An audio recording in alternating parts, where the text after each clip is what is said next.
But first, for those of you unfamiliar with the game, or even those who practically live in it, let's take a tour of the world of Spira and the cast of characters that inhabit the game. Final Fantasy X is the latest game in the popular RPG series from Squaresoft. With a unique cast of heroes, villains, monsters, and striking visuals, Final Fantasy X lives up to the epic status that its predecessors have earned for the game series. In the game, humanity is on the verge of destruction by a powerful force known only as Sin. Players take on the role of Titus, a teenage player of a futuristic sport called Blitzball. Titus joins a group of heroes on a quest to save the world of Spira from Sin. The game features a unique battle system that improves upon the idea of turn-based fighting used by most RPGs. Players can improve their abilities and magical powers as they advance through the game with the Sphere Grid, which is a new addition to the Final Fantasy play system. Featuring countless hours of playability, side quests, leveling up, a nearly impossible-to-beat ending, and learning to play the sport Blitzball, Final Fantasy X lives up to the challenging nature created in the Final Fantasy game series. Now that you've learned about the world of Spira, it's time to get to the fighting.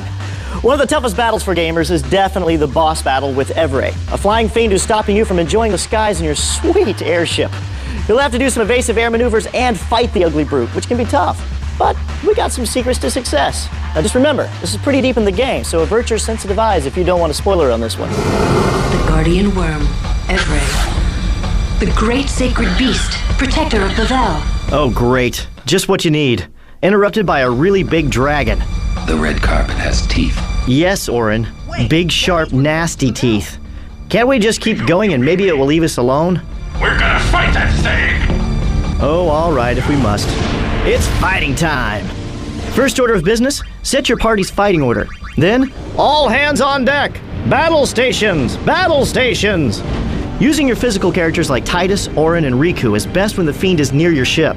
Evrae cuts all magical damage inflicted on itself by half, so Lulu will be mostly ineffective in this fight, unless she has her third-level elemental spells. You'll have to tell me when to move! Oh yeah, we forgot to tell you. You have to help Sid pilot the airship during the battle. But tell me quick, huh? This rig ain't so nimble, you hear? Roger, I'll give the commands! Not alone, you won't. Fun, huh? Just watch for when Titus or Riku's turns come right before Sid's. Use your trigger command to pull the ship away from Evrae. The first thing you should do to come out on top in this battle is cast the most powerful version of the slow spell you have on the monster. This will delay its attacks. Next, cast haste on yourself and your fighting party. This will increase the number of turns they can attack during the battle. Evrae is a very tough boss character. This will not be an easy battle. Have Waka cast his Darkbuster spell. That makes it harder for the beast to see you and lowers its attack accuracy. Make sure to use your overdrive attacks like Titus's Spiral Cut whenever possible. As the battle progresses, Evrae will cast haste on itself to counter your slow spell.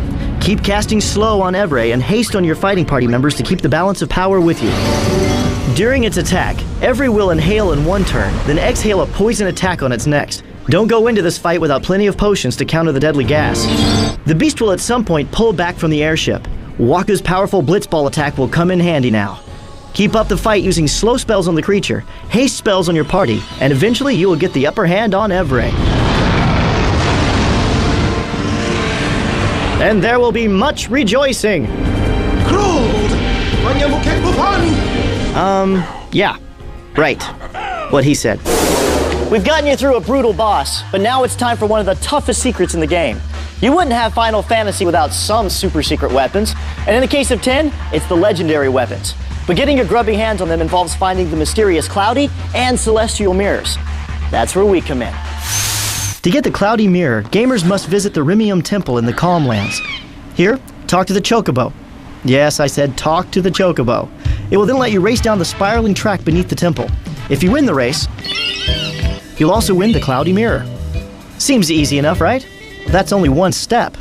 After obtaining the Cloudy Mirror, you must transform it into a more powerful and frankly cooler sounding Celestial Mirror. To make the transformation from so-so reflective piece of glass to cool sounding reflective piece of glass, you must return to the Macalania Woods. Start by talking to the mother and son near the Save Sphere in the southern part of the Macalania Woods. The woman will tell you that she is waiting for her husband. Go to the Macalania Woods campsite and talk to the man to the right. Yes, you win your very own Chocobo if you guess that this is the husband who is keeping his wife waiting. Tell him where to meet up with his family and return to Macalania Woods South. Near the save sphere, you will find a magical glowing path of pretty colors. I think we should walk across it. When you come to an intersection, look both ways and yield to traffic to your right. Seriously, head north till you see a boy standing near a large crystal. Talk to the boy and use the cloudy mirror on the crystal. Presto, changeo, nothing up my sleeve, and poof! You have transformed it into the celestial mirror. Anyone who hasn't bothered to do this with their mirrors yet should know the celestial mirror is the key you need to obtain your adventurer's legendary weapons. Is it worth all that trouble just for some cool legendary weapons? It depends on how much of a collector you are. It may not stop you from beating the game, but just think how much cooler Kamari would look holding a spirit lance. All right, when we come back from the break, we're going to delve into even more secrets here on Final Fantasy X. Learn how to raise chocobos in a time of nothing flat, dodge those annoying lightning bolts, and get all the secret passwords for the airship. Only on Cheat!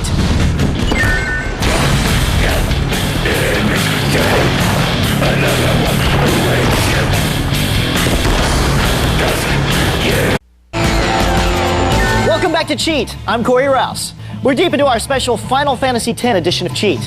We've actually teamed up with Squaresoft to give you an inside scoop on how to get through the toughest parts of the game. I've heard a lot of people kind of dislike Blitzball. My only advice is keep playing it until you win your first game.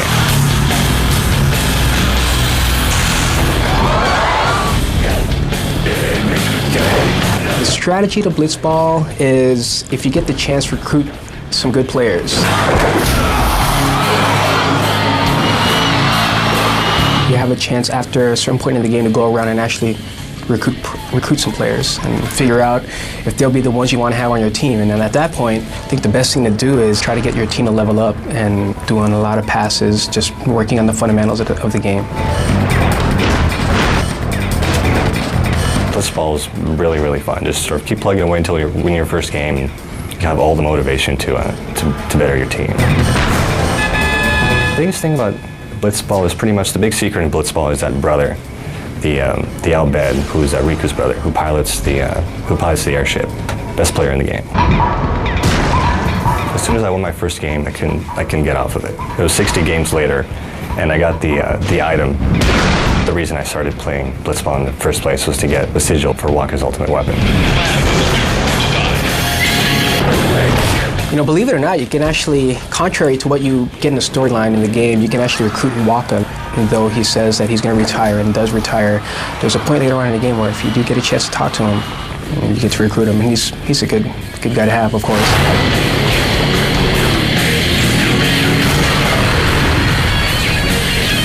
Trust me, win your first game, you won't be able to get off of it.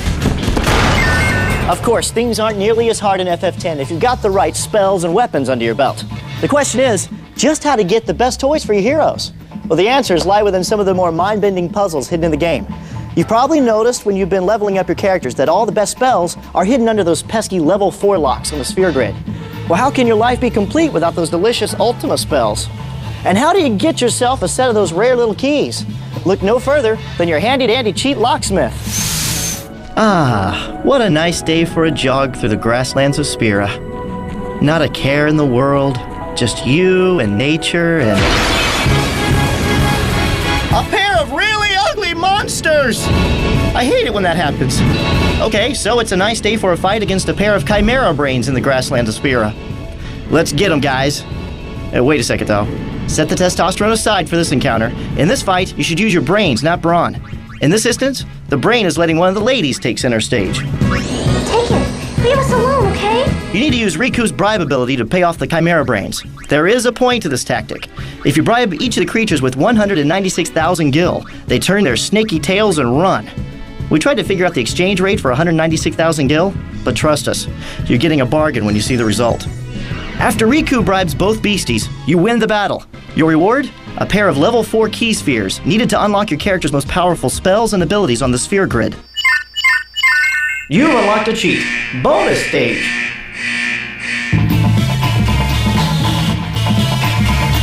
Overall, just to try to get through and play through the game well, it's important to really take care of your sphere grid. And what I mean by that is you'll get spheres in the game that allow you to level up your characters. created these spheres, and each time you level up, you can apply them to the sphere grid so that you can continue to level up your characters and get them to learn abilities and such.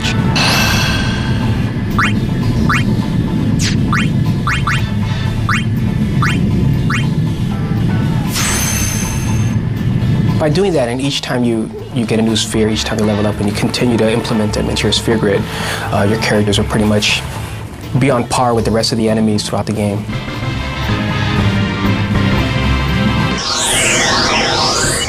So you've got the Celestial Mirror and you're ready to start collecting your legendary weapons. There's just one little glitch. To use all the weapons' full powers, you're going to have to get 2 power-up items for every character.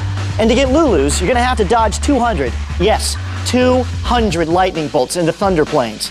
Looks like it's time to ride the lightning. Whoever said lightning never strikes the same place twice obviously hasn't played Final Fantasy X. As your quest leads you through an area known as the Thunder Plains, your characters will have to dodge a barrage of lightning bolts. Prizes are awarded for dodging the static discharges. One of the most challenging tasks in the game is dodging 200 consecutive lightning strikes. Why must you do this, you may ask? Well, if you don't, you can become a backup generator for a Las Vegas casino. Actually, it's the only way to obtain the Venus Sigil. You must have this item to obtain Lulu's legendary weapon later in the game. To dodge the lightning, press the X button when the screen flashes. This gives you a split second to dodge the bolt. The problem is random encounters with monsters make it impossible to dodge 200 strikes. To successfully accomplish this task, you must equip the No Encounters ability. This keeps the fiends away from you as you dodge the lightning.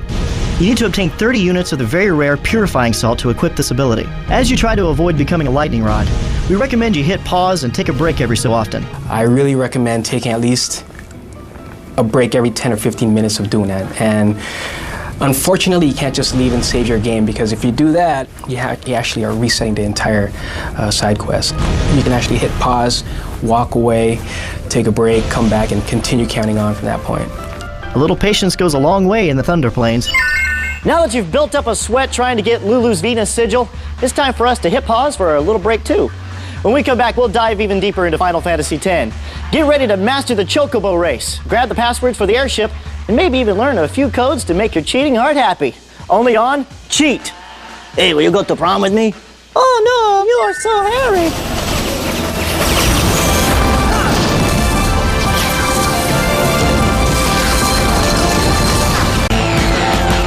Welcome back to Cheat. I'm your head cheatarian, Corey Rouse. We're doing an all Final Fantasy X edition of the show, and we've already helped you get past bosses like Evere, unlocked the secret to level 4 key spheres, and even taught you how to dodge lightning bolts. But now it's time to get dirty. Once you've got the Airship in the game, you'll notice that you have the ability to input specific passwords to access hidden areas of the world map. You can find passwords by deciphering the secret outbed messages hidden around Spira, or you could just do it the cheat way and get some juicy codes from us. Getting around the world of Final Fantasy X is made much easier when traveling in the Airship. After heading to the bridge and talking to Sid, you'll be able to travel anywhere in Spira just by pointing to it on the world map. Yes, ladies and gamers, you too will be sitting pretty as you ride along in style in your very own Final Fantasy X Airship. Come down to Corey's Airships and fly away in yours today. Some equipment shown optional, mileage may vary. As you travel in the Airship, you may notice places on the map that you can't reach no matter what you try. We've got something for you better than a global positioning system, though. The secret passwords to get to the 3 secret areas on the map. You can enter these passwords with the input feature in the Airship's command list. These passwords are found in the game, but are written in the Al-Bhed language. If your translating skills aren't up to par, let us help you. The first password is God Hand. It will let you reach the ravine below Mushroom Rock Road. Riku's legendary weapon can be found here. The second password is Victorious. Entering it will open the secret location at the Besaid Ruins. Here you'll be able to obtain Riku's Victorious Armor, which repels 3 kinds of elemental attacks. The last password is Murasame. This also opens a secret locale in the Besaid Ruins where you will find Orin's Murasame, giving him the 1 MP cost ability. You can travel to secret areas with your fancy airship, but everyone knows that the cool kids race Chocobos. The chicken-like animals are the mascots of the Final Fantasy universe, and in Final Fantasy X, they'll even get you some big prizes. Well, that is if you learn how to race them correctly. Well, lucky for you, we got some racing tips straight from the pros. Of all the creatures of the world of Final Fantasy X, at least one is friendly towards you. The Chocobos are a race of birds.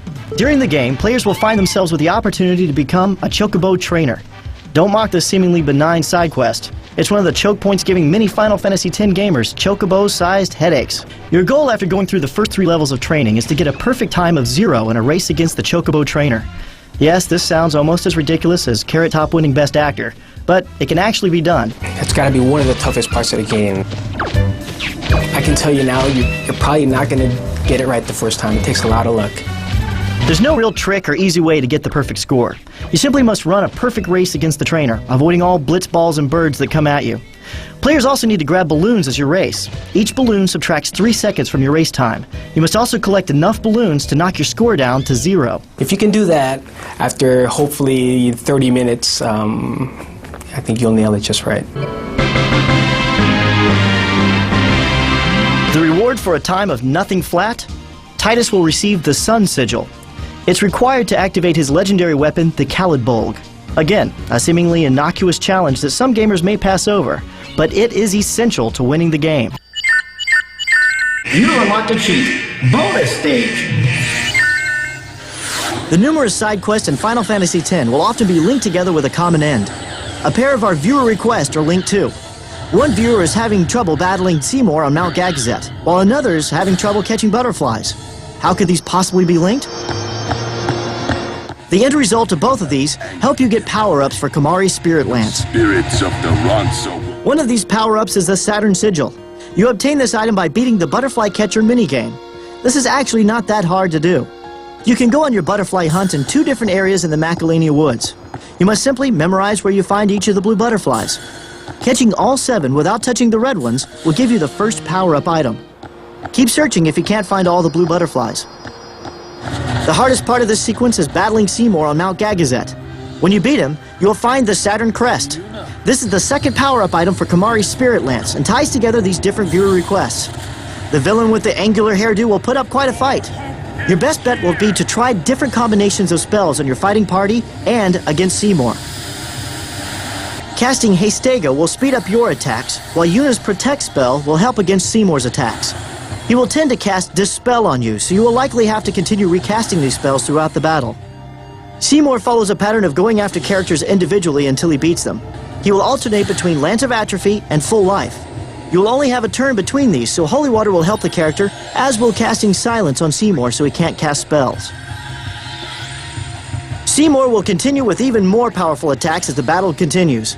Mega Potions will help your characters bounce back quickly.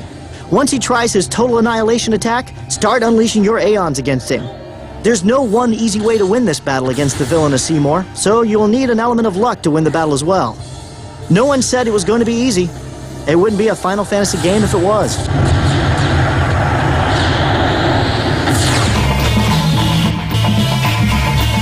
Just go through it at a good sort of slow pace. Find a new area, fight a few monsters for a good amount of time, and just keep going. And don't stay too long. Don't try and race for the game. That never works. Racing through the game never works. So it's actually more of a challenge to get through a game at low levels than it is to just sort of go through at a normal pace. Secrets in the game. You know, there are a lot of points in the game where if you don't take the time to talk to a lot of the characters that you come across in villages, you'll miss out on a few items. So for example, if you go to a town early in the game and you decide to go through the town and then leave when you're done with that part of the mission, you might miss out on a place where you can go and speak to somebody at the item shop and acquire like a special item. Well, that's all the time we have for today's show. This is just the tip of the iceberg in terms of secrets in Final Fantasy X. Be sure to watch upcoming episodes of Cheat for even more choke points and tips for beating this epic game. If you want a complete guide to conquering the world of Spira, make sure to check out the official strategy guide from Brady Games.